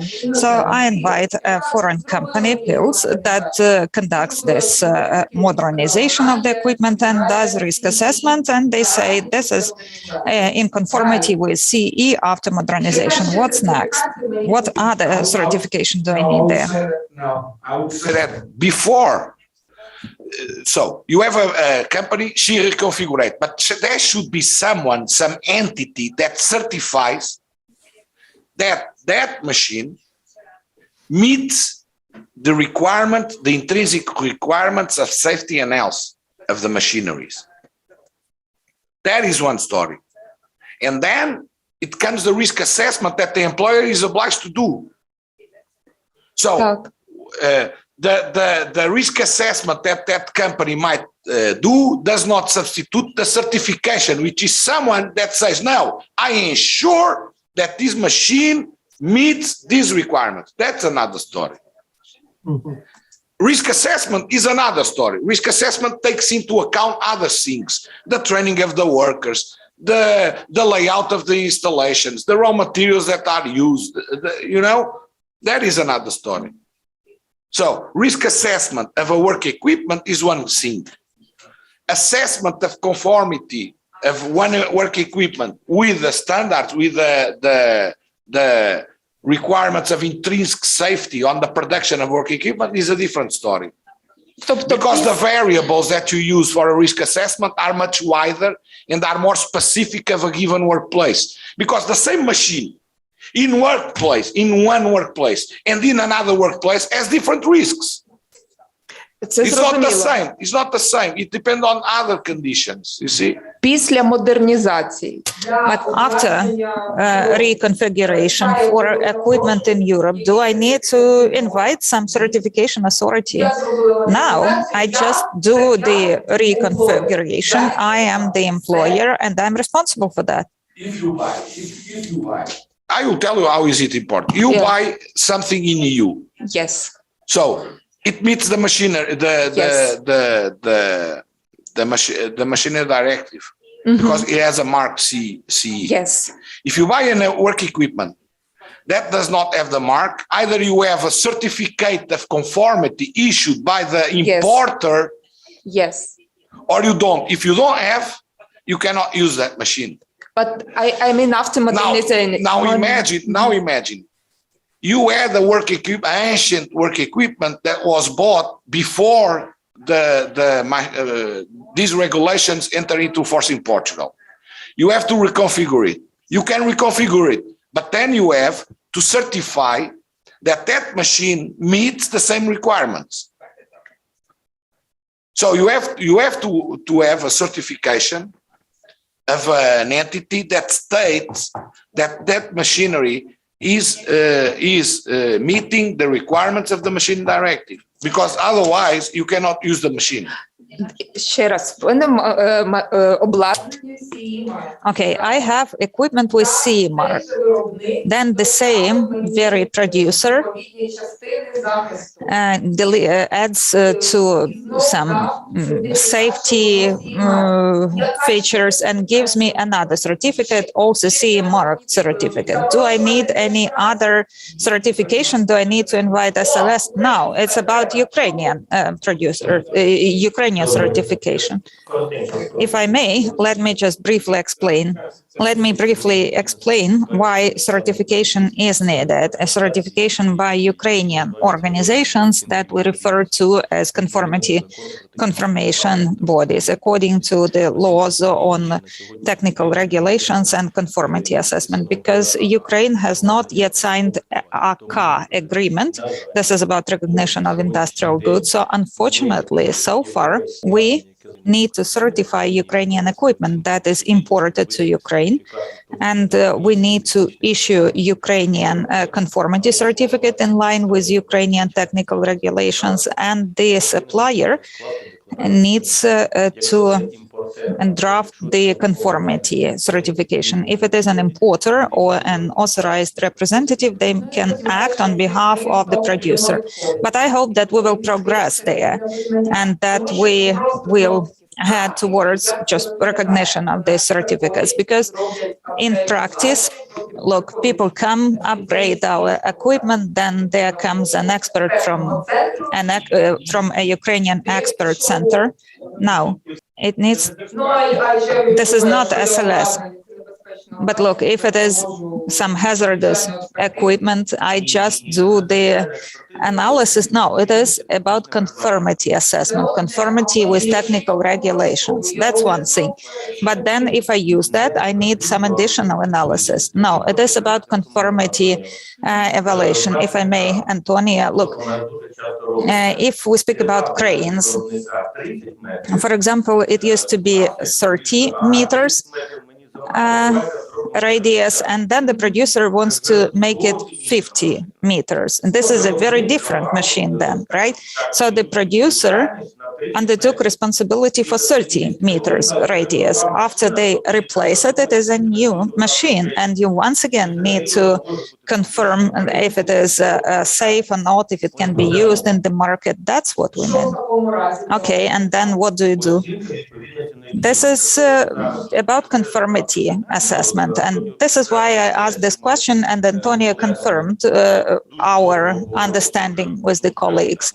Actually, we've been having these discussions for several years now, because currently we have the practice, which we believe is not quite right. So where, as you say, an expert center comes up with an expertise and comes up with some recommendations, confirms safety of this machine, actually it is quasi-confirmation. This is not what it should be. but the person who, in our case, replaced that crane, well, this is actually the producer of the new machine, and they need to give it the conformity mark. So this is not about additional certification. It is not about SLS at all. The colleagues are right. These are other independent authorities that assess safety of a machine. Thank you. Now it's clear. Should not do that. Who should do this is an institution which is recognized as having the scientific knowledge to certify if that equipment meets that requirement. That's it. That's it. So, Peter, do you want to add something on this? Just listening to the conversation around the table, one of the areas which we find quite difficult in Ireland is if, for example, you're setting up a new assembly line in a workplace, you're buying in one piece of equipment from, you mentioned Turkey, and I think of an example in Ireland where a man in a fish processing plant got killed there last year. He got caught in a machine. Part of the machine was bought in from Norway. Another part of the machine was bought in from Sweden. Yet more of it was brought in from Italy. The three units were joined together, and essentially a full operating fish packaging machine was built in a factory in Ireland. The worker got caught in the machine, and sadly he was killed. So who's responsible in that situation? And using the discussion you've just had, the responsibility was on the employer of that individual who died to get a conformity assessment in Ireland for the entire new machine. The three units brought in from the three different countries and the assembly that went into putting it all together. And that's where it fell down. Because the new unit, the new system, didn't have a conformity assessment for the entire operation of that unit. And sadly, the poor man got caught in one aspect of it. So that's the importance of what you're saying, that the entire unit in the workplace itself had to be conformity assessed, and that didn't happen. Okay, thank you. Thank you, Peter, for that insight. So, Alexander, let's move to the next question. We are a bit behind schedule, and we still have two questions from our colleagues online. Well, that's a very interesting topic, you see. But now let's go on. In Article 5 of the directive, there is the provision that states that competent authority needs to do the check. So according to the Ukrainian legislation, we do have a definition of competent authority, so-called expert organizations. I wonder what exactly is meant in the directive by competent person. And again, what are the requirements to competent persons, maybe some qualification requirements, or requirements to organizing the work. Let me first clarify the following. This is not a competent authority to make risk assessment. No. Here, when the directive talks about competent person, it talks about the ones that are should be engaged on the maintenance of the work equipment, on the repair of the work equipment, on the inspection of the work equipment after installation. That's where the competent person term is used, and it means a worker, a competent worker, not an expert organization in the sense that is in Ukraine for a NOS service provider. Is not this expression competent person is used on the meaning of a person that should have the necessary qualifications to deal with the work equipment. Am I right, Peter? Yes, that is correct. My review of that article is that the employer must decide if a person is competent to do the task required of that individual under this order. So the employer, in the first instance, must be familiar with the task. What do I need to have done here? For example, if you're carrying out a test or maybe maintaining a power press or a press brake, the employer must satisfy himself that the person doing that work is competent.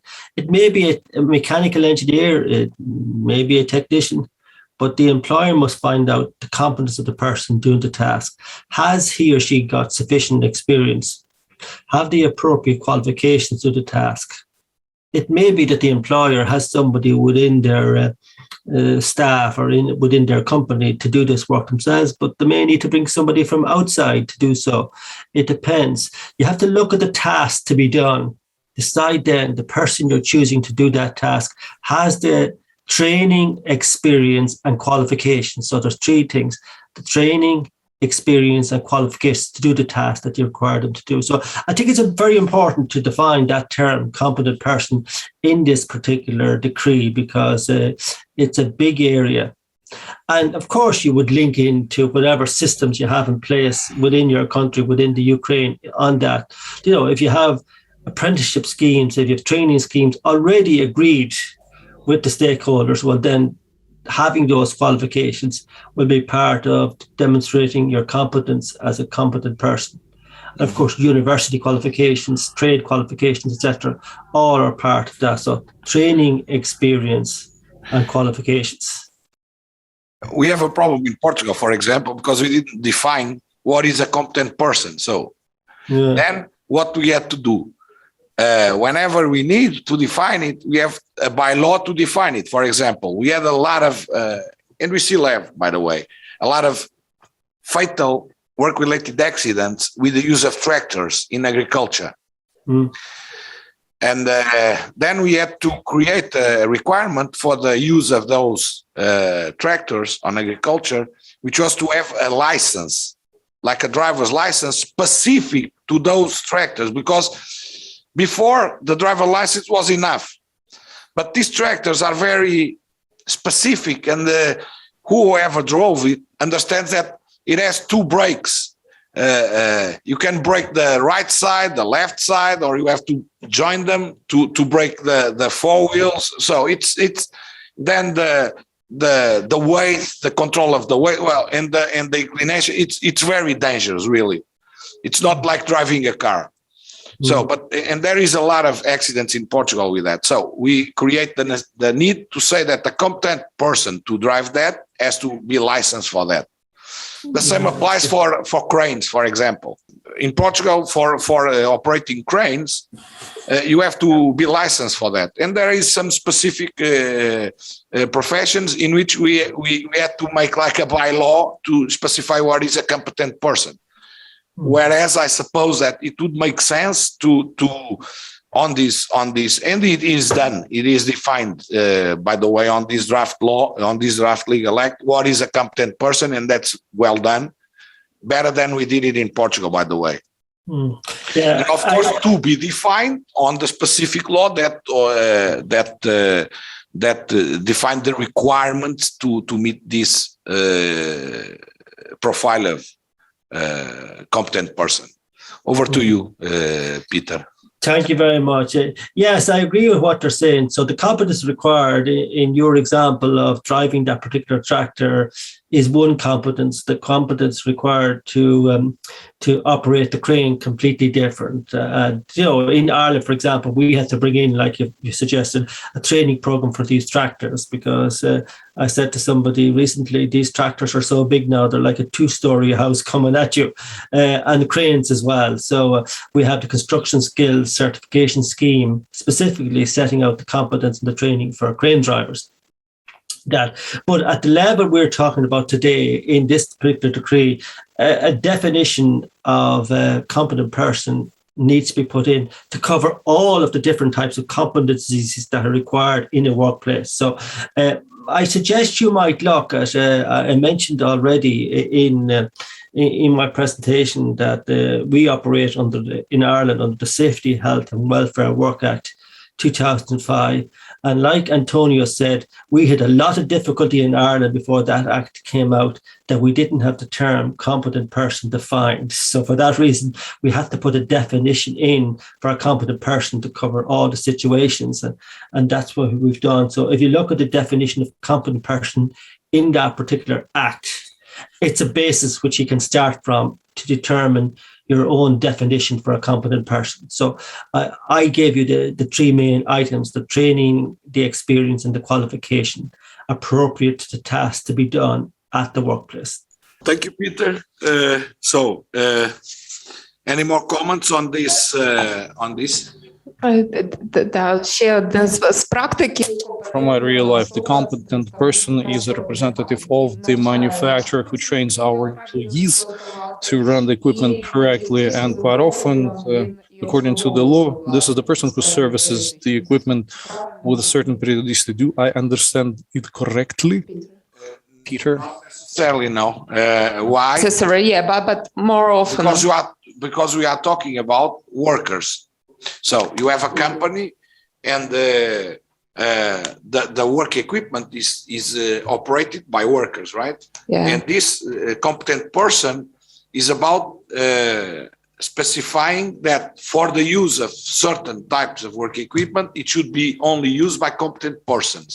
And competent persons, we don't mean necessarily external service providers. We are talking about employees that have to have the necessary competencies to deal with specific work equipment.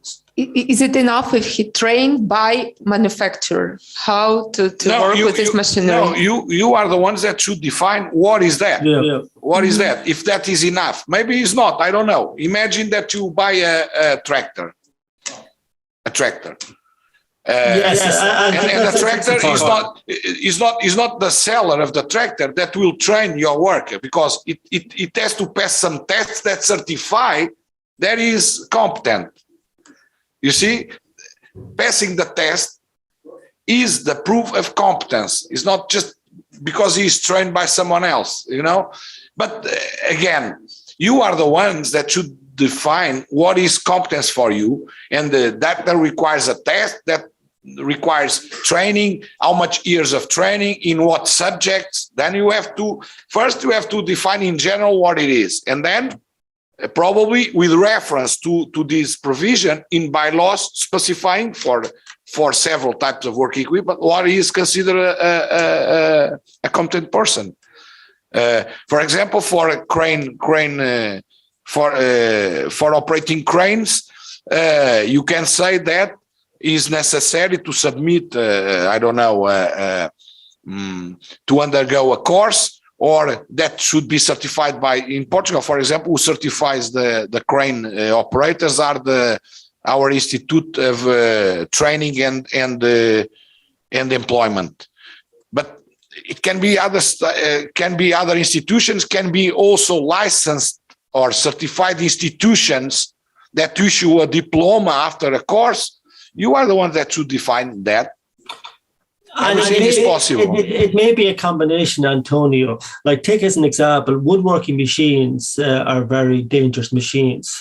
If I buy a woodworking machine from a company, and a lot of the machines in Ireland come from Italy, it may well be that the supplier of that machine from Italy into Ireland shows my employees how to use the machine safely. But in order to be an experienced woodcutter or carpenter, as we call them in Ireland, you have to do an apprenticeship course that would last 2 years. And you have to learn all different types of machines, and you have to pass the various exams, as you suggested, and you get your diploma or you get your certificate at the end of it. So it's a combination of all. It depends on the risks that the work equipment presents. But again, and that should be also kind of traceable. That should be. Imagine that you say for an operator of a given work equipment that does not present too much risk, that it requires 2 hours of training with a certified trainer, for example. Well, in that case, you have to have kind of a certificate passed by the trainer, signed by the trainee, saying that he had 2 hours of training on day X on these themes, and that's it. So, but you are the ones that should put it on the law, put it on the regulations. Thank you. So, if there is no more comments on this point, I would suggest to move quickly to the next one, because we are already a bit behind schedule. Thank you. Thank you very much, Antonio. I've got another question. What is the periodicity of running of these work equipment examinations? How often do you run special checks with regards of Directive 104, special inspections? What's the periodicity? Again, I might just answer that in the first instance.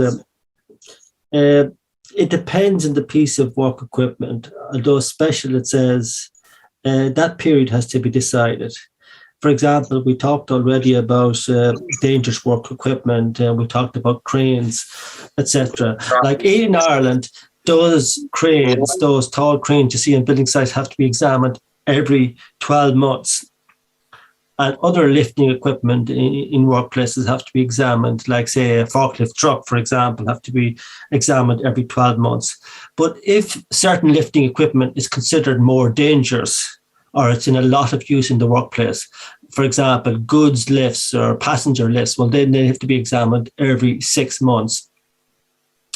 And then if you have pieces of lifting equipment which are subject to a lot of wear and tear, like, for example, wire ropes, lifting tackle, and that they have to be examined every 3 months. So what I'm saying there with that example is it depends on the use of the equipment, and they have the periods for examination and tests, and that have to be agreed with the stakeholders. So we only use as an example their lifting equipment, but all sorts of equipment in workplaces. Again, the period has to be agreed, and again, ultimately, the risk assessment has to be done as well at the workplace level, at the worker level. But again, whatever you agree with the stakeholders. Thank you very much, Peter. So if I understand you correctly, that the state does not define the periodicity. The periodicity is defined in each and every case separately, or still, if we're talking about something that's more complicated, like cranes, forklift, lifts. So does the state say in a law that there are certain requirements? Yes, in Ireland, taking the example that I've just quoted, the lifting equipment, that period, that 12-month period, that 6-month period, that 3-month period, they are specifically put down in regulations issued by the government. But before they were set down in regulation, they were agreed with stakeholders in this case, the lifting industry, we'll call them. So in some cases, they're set down, but in lots of cases, they're not. The lifting equipment one is one which has been in Irish legislation for going back to the 1950s. So we just brought dates forward and we improved on them and we changed them a little bit. But certain equipment have dates set down in legislation. Things like examining and testing pressure vessels. Again, they've been set in regulations. Dates like 2 years for steam boilers in workplaces, air receivers in workplaces as well for garages, and that 2 years again. So in lots of cases, they've been set in regulations, but for lots of equipment, they haven't been set. In which case, the competent person from the equipment supplier will have to guide the employer on what dates or periods you should use. Well, you probably have lots of those dates already, or those periods set in your national legislation, I presume. Thank you very much, Peter. Yes, the Ukrainian legislation has some requirements, but at the same time, just like in Ireland, not all the equipment is being covered by this type of legislation. That's why I'm asking you a question, because sometimes there's overlap and collisions when things aren't quite clearly defined.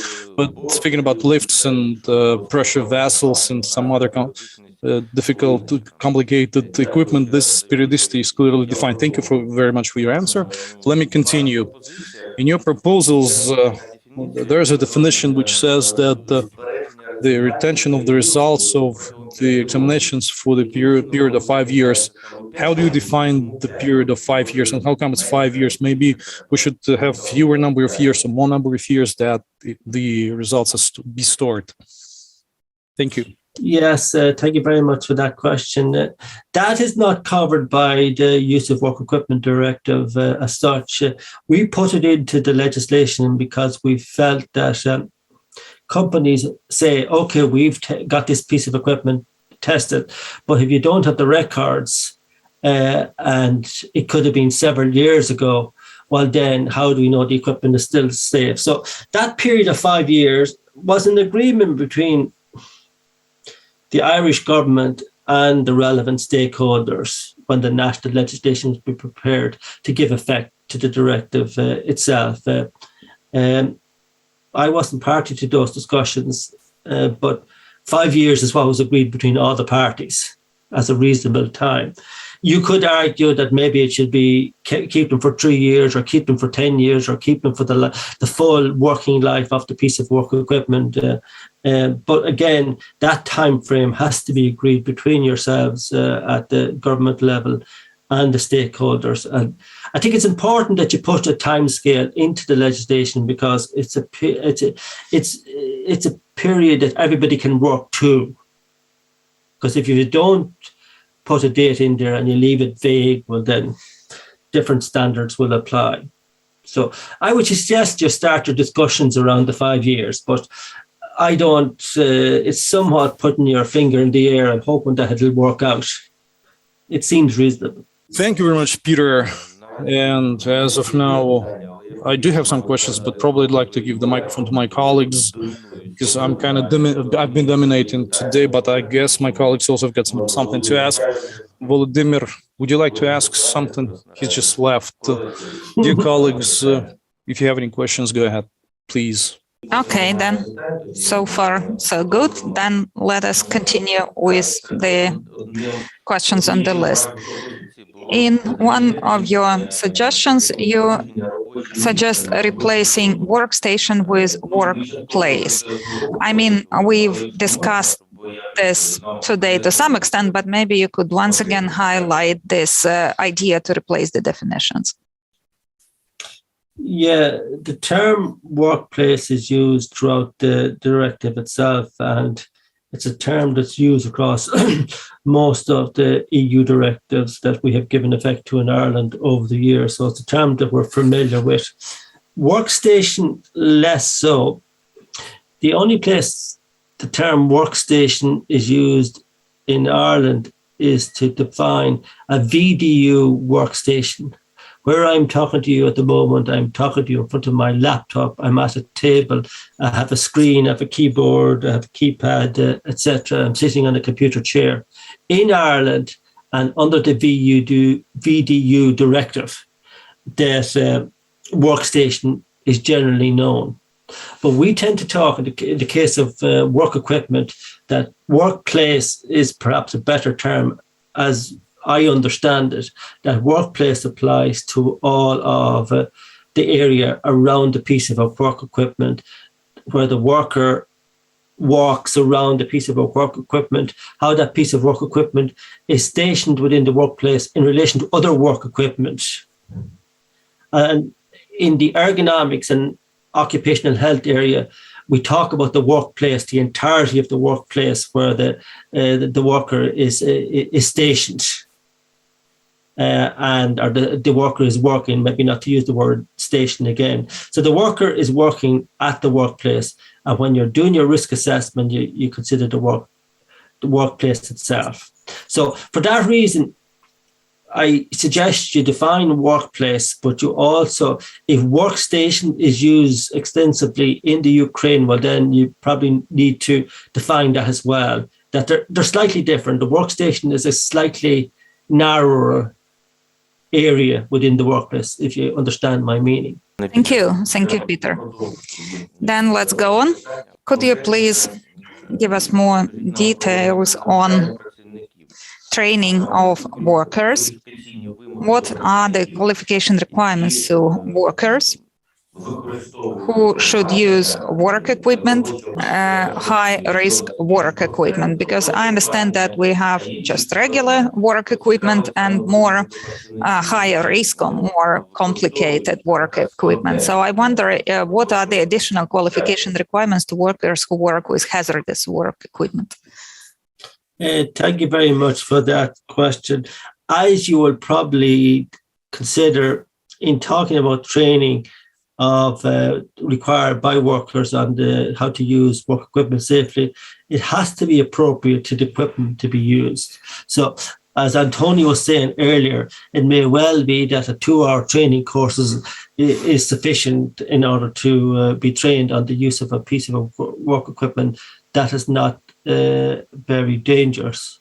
However, that has to extend to longer periods if the equipment is dangerous. So the specific work equipment or that you're talking about, and I mentioned earlier about the woodworking machinery, it may well be that period is a lot longer. I know in Ireland, to become a qualified carpenter, you need to spend 2 years trading alongside an experienced carpenter, and you need to pass certain exams before you can be considered qualified. So the training really is appropriate to the equipment. So it's very, very hard to say, yes, 2 years is sufficient, 1 year is sufficient, to pass the following exam is sufficient. It has to be appropriate to the equipment.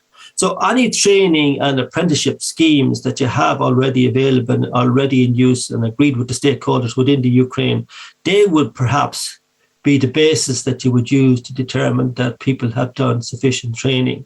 So it's very hard to put down in law an exact period. It really relates back to the training on that specific equipment and as to whatever systems you have in place that's already operating within the Ukraine. So it's really back down to the employer to determine what training is required on a piece of equipment, and it can extend from the very short to the longer periods.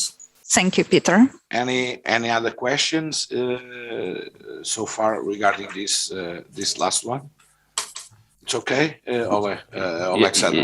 Якщо можна маленьке уточнення. If I may, a short clarification, it would be good to know what's the role of the state in regulating this issue of training the employees, workers who work sophisticated work equipment that is linked to high risks. I mean, in Ukraine, we now have this debate about whether the state needs to interfere into the process, how much and to what extent the state should interfere. Well, I suppose, looking again, I'm only can speak from my own experience. In Ireland, we have the Training and Qualifications Board, which is a state body run by the state. And it sets the qualifications for all types of courses, from I mentioned earlier, the woodworking machinery courses, all aspects of work. And again, stakeholders from the various sectors, this using what we call the National Vocational Qualifications Framework, which again has been developed by the state. And then you decide as a stakeholder, my particular business, my training should meet the qualifications at level 5 or level 6 or level 7. Like a university degree is at a level 7, but a trainee of a woodworker, which we mentioned earlier, is at level 5.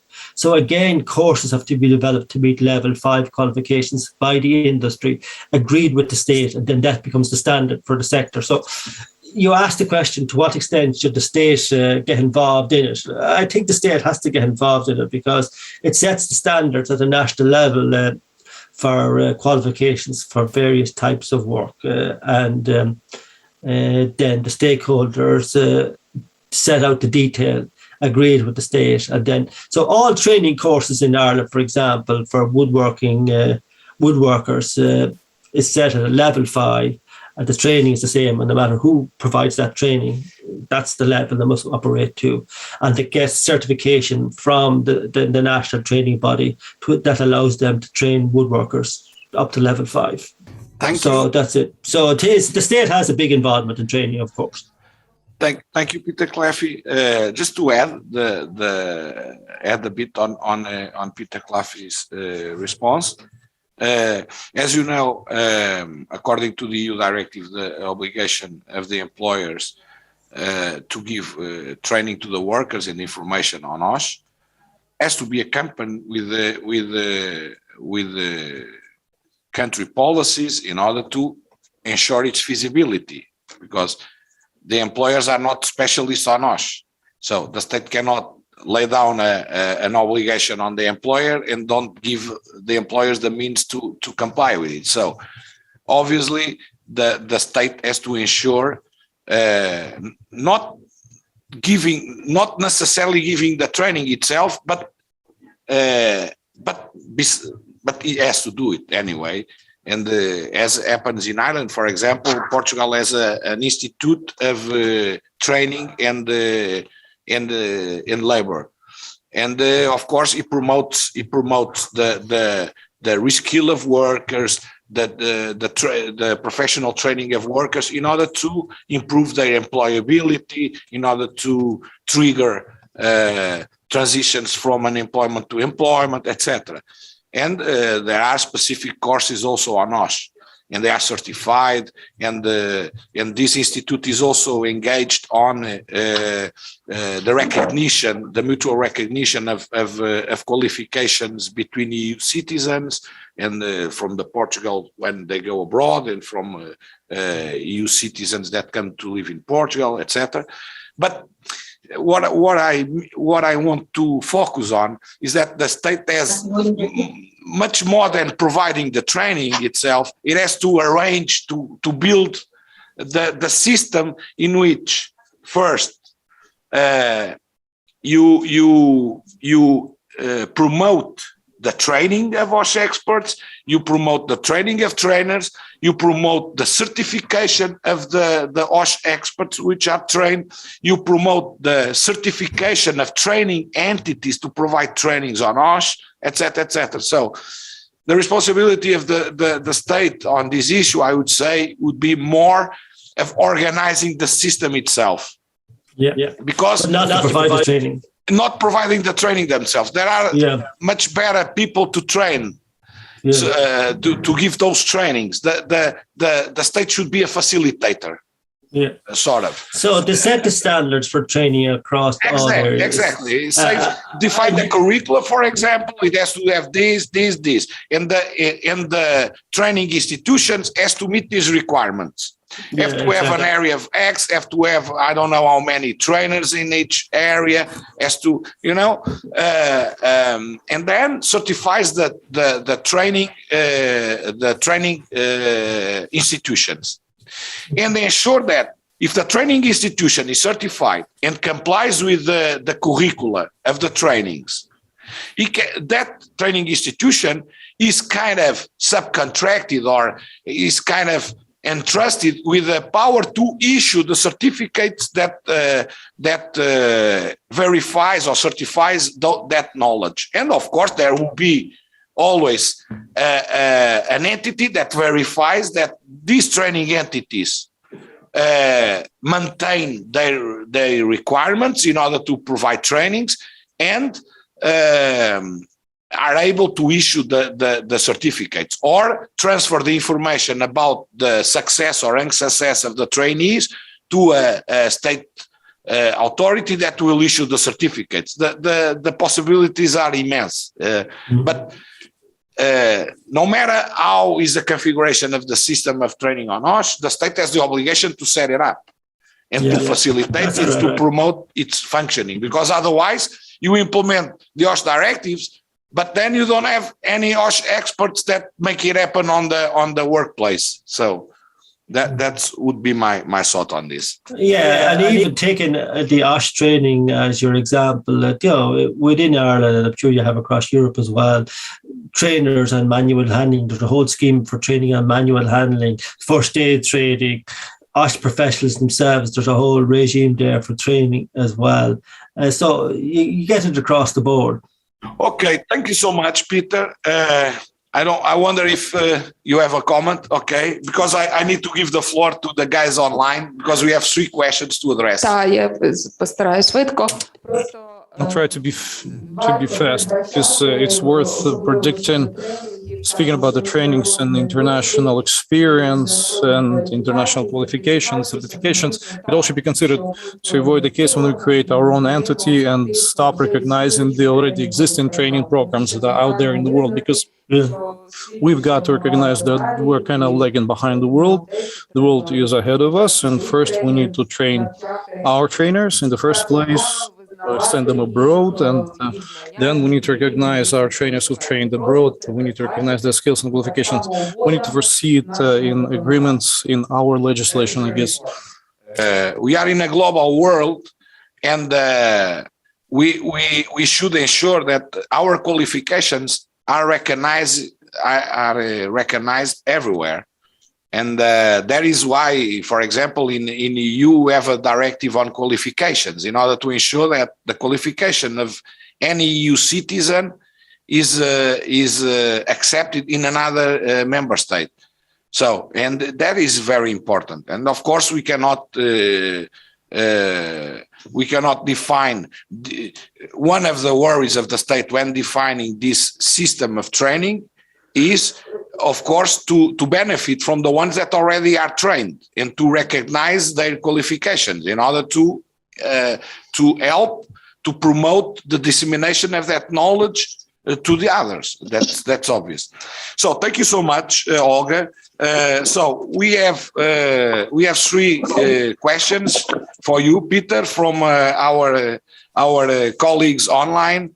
The first one would be, in Ireland, how the OSH of domestic workers and teleworkers is ensured? Well, the idea is, I suppose, that domestic workers and also teleworkers might work with work equipment, which is not their property. They are using work equipment from the employer. So how should the OSH on the use of that work equipment should be ensured by the employer? I would just remind that there is a framework agreement on telework that foresees precisely that teleworkers should enjoy occupational safety and health conditions. The fact that they work at home does not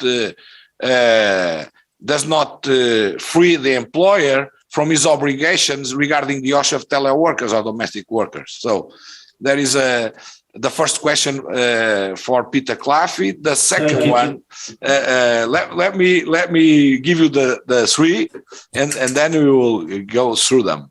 The other one would be, what is the role of the Irish trade unions on ensuring OSH of the workers during the use of work equipment?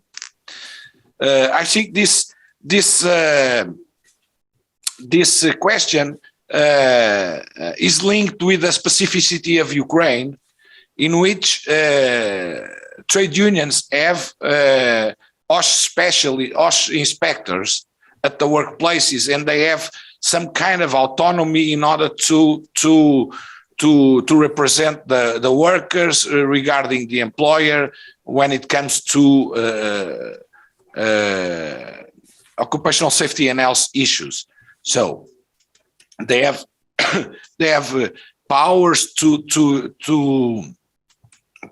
approach the employer and to request the needed changes on the implementation of the protective and preventive measures that they see that they are needed at the workplace in order to ensure the workers' safety and health. They don't have the authority of the state that is entrusted to labor inspectors, of course. And the third and last question would be, if labor inspectors take part in the certification of workers.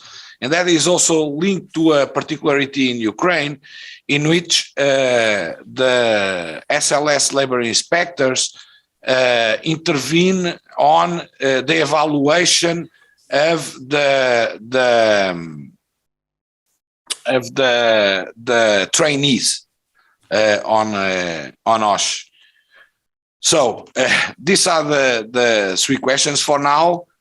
So I would be grateful if you could address them, and I don't know if we will have more during your intervention. Okay. Thank you, Peter. Thank you very much, Antonio. The first question you raised there was around home working, and I suppose that's particularly relevant in this time with so many people working from home as a result of the COVID pandemic. I can hear the Ukrainian translation coming through. Beg your pardon, sir. Okay, thank you. Yeah, so we're talking about home working and people at home. Domestic workers were one example, and then in these COVID times, so many people are working from home in their home workplaces using work equipment, and mainly I would be considered a home worker here using work equipment belonging to an employer. Yes, the employer still has responsibility for the health and safety of the worker while working at home. So if they provide work equipment like the VDU in front of us here, like the laptop and all the other equipment in this workstation, well then the responsibility still lies with the employer. The difficulty comes up when the employer is required to carry out a risk assessment of the workstation that the worker's in.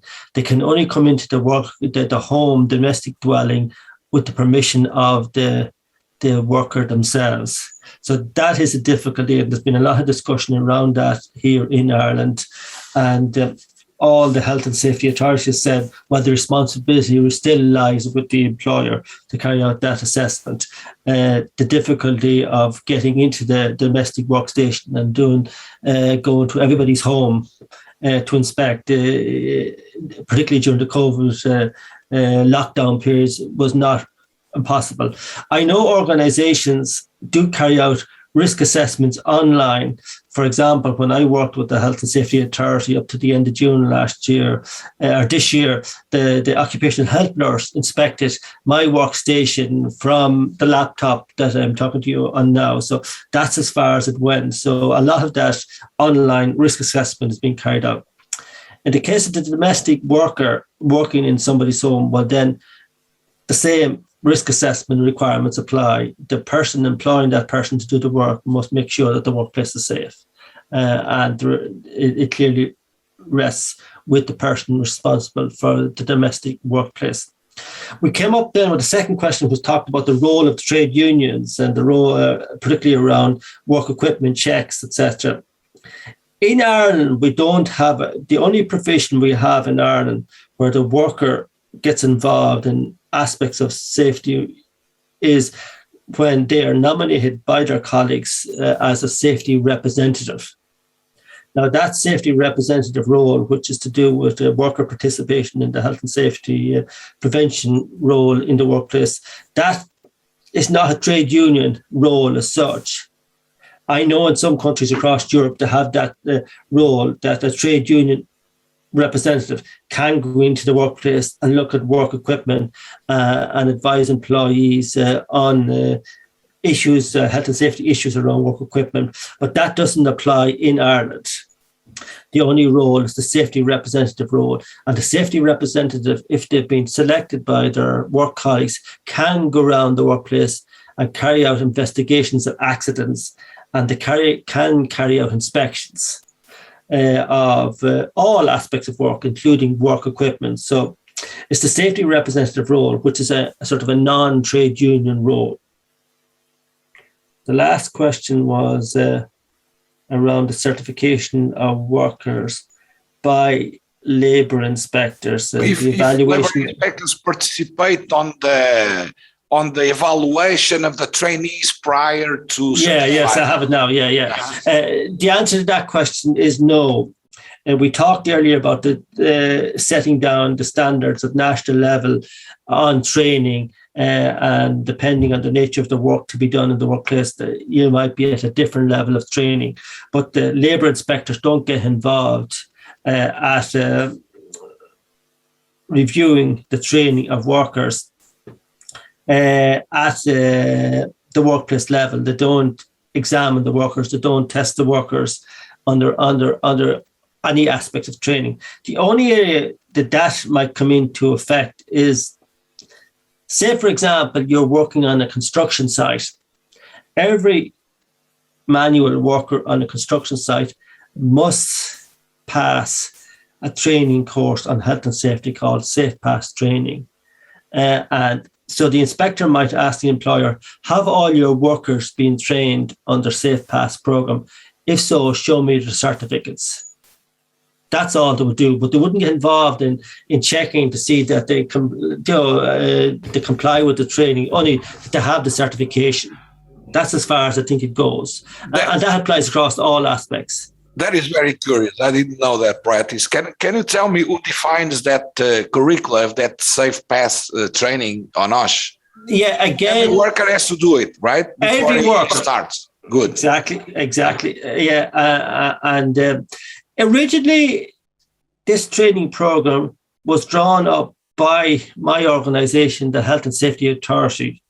We agreed it with the state training body, the training and qualifications body, and then they issued a training program based on our standard. And then trainers in the construction industry could get themselves trained to become trainers under that program, and then they give this training program. It's already set in construction regulations since 2006 that all workers on construction sites must have this safe pass training pass before they can work on the site. But it applies to all workers, not just to construction workers. All workers. And if I come onto a construction site on an occasional basis, I still have to do it. So say, for example, I am a carpet layer and a lot of new houses have been built on the building site, and I come in to lay the carpets on that building site or on those new houses. And I'm not really involved in the building of the houses and such. I still must pass the Safe Pass training course because I'm coming onto a construction site. But like you said earlier, the state sets the standards, the state sets the parameters, and then others who have expertise in training do the training. But then they will have to be certified by the training body in order to do this training. Okay, very interesting. Thank you so much, Peter. I wonder if anyone else has any questions, any comments. And I'm not just talking about the colleagues that are here with us on the room, maybe online. There is some other questions. Sophia, do you have any register of any additional question online?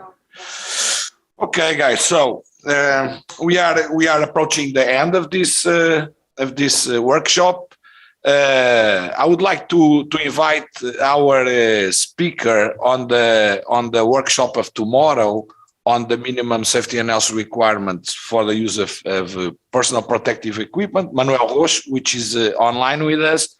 I would ask him to show his face and to say a few words for us, because he will be the speaker of the workshop tomorrow. He provided the technical recommendations on how to better align the State Labor Service draft on the minimum requirements for the use of PPEs. Roxo, como é que estás? Está tudo bem? Tudo bem. Bom dia.